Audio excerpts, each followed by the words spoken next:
zipper Hi everyone, as I so we're can in my studio and I'm without here to actually show going you onto the how to coils at install all. an invisible zipper.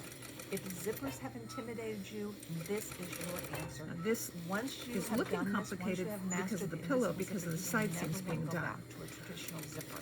What you And would really bonus, do you if you were don't making a need pillow an from invisible scratch zipper instead of foot. making it from a table The plastic ones that they show you you in would the put the store. front and the back of the pillow I was together, desperate one day, and and lo and you would behold, I didn't stitch. really need it. I used my traditional zipper foot, and it worked just great. Let me show you how. You wouldn't put them together. So the first step, You would stitch the zipper to to an each invisible side of the zipper pillow, the front is it and the back comes separately, and then just like you that. would You put need the to zipper open it, together. and you need to press back the coils.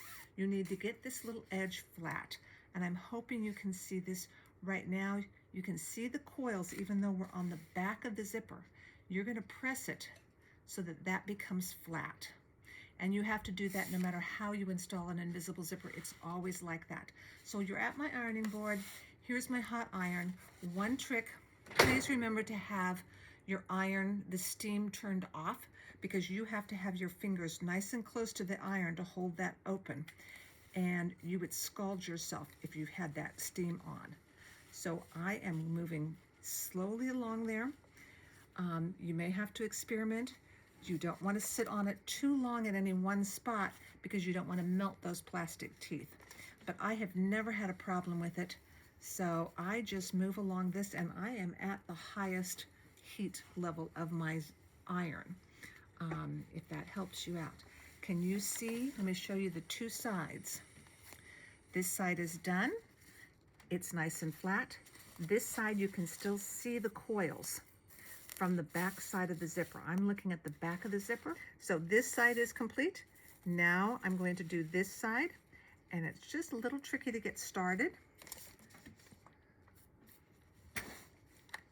And then you roll it right along there. I'm using a pretty good amount of pressure on it, but I'm keeping the iron moving so that it doesn't melt the coils. And there you go.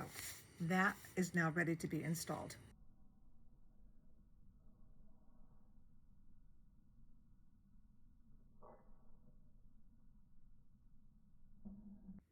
Okay, so here is the pillowcase, which is actually a table runner that I purchased at Hobby Lobby, and I've cut it into pieces, 4 pieces to make 4 pillows. It has the seams already done, the side seams, the long edges of the table runner. I have turned this inside out now, and I am ready to install the zipper. Invisible zippers, traditionally, you install the zipper before you do the seams that surround the zipper. In this case, my seams are already there, and I don't want to take them out. So I make sure that I have a zipper that's longer than that allowance, and that will accommodate that. So I'm going to mark this, the right side of my zipper installed to the right side of the fabric. So this side of the zipper is going to go here, and I'm going to make sure that it extends beyond, excuse me, beyond the seam allowance. So I'm just going to pin it right here. I'm going to run it along that edge. Okay, so this is my traditional zipper foot, and it has the screw on the back where you can tighten the pressure and allows you to slide from one side to the other. This one I need to be over on this side, and I lower my pressure foot and I bring my needle down in position so that I can see how close I can get. Okay, I'm going to tighten it right there. My needle is right next to that opening. And I am going to stitch this in place, starting right there at that seam allowance. I'm going to come a little bit forward of it so that I can back tack first. Back tack 2 or 3 spots and then come forward, and I am running right along the edge here. And I am getting as close to the teeth as I can without on them. And I have to keep forcing my zipper this way because it wants to pull away from the seam, as you can see, from the edge.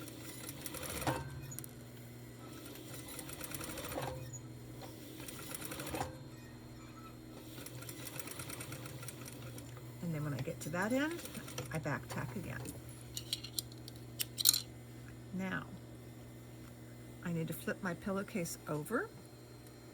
See, this table runner, one side had an interfacing on it, the other side didn't. Okay. So now I flipped it over and we're ready to do the other side. And what I'm going to do is I'm going to close the zipper right down to the seam. I'm then going to pull this piece over and I'm going to pin it in place to mark so that my two sides of the zipper are going to line up.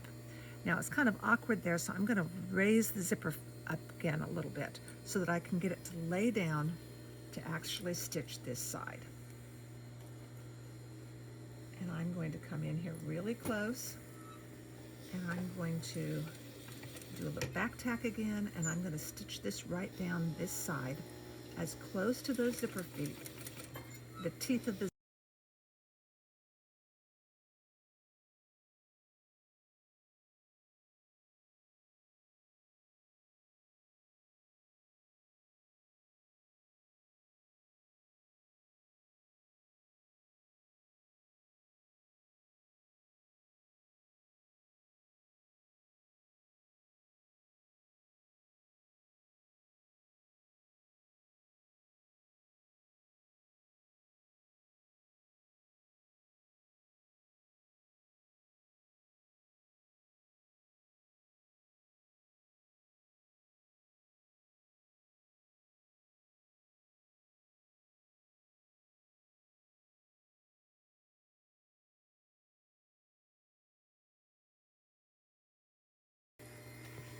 Okay, so it's right, wrong side out. I'm going to now bring I'm going to reach in there and pull this closed. This is still hanging out on the wrong side, and it'll be hanging out on the wrong side there. You're going to flip it over, and there is your edge of your pillow. I'm going to turn it right side out.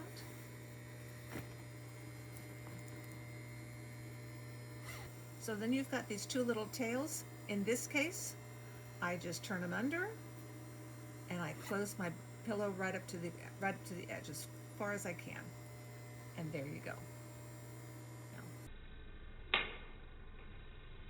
here is one of the finished ones. You'll want to go over to the blog and see the post about how I made these 4 pillows, 2 of these and 2 of these out of one $5 table runner from Hobby Lobby. I hope this helps you. I hope you work with the invisible zipper and give it a try and see how easy they are to work with. Have a great day, everyone. Thanks for stopping in. Be sure and subscribe to my YouTube channel and follow on the blog, and there'll be more treats like this there.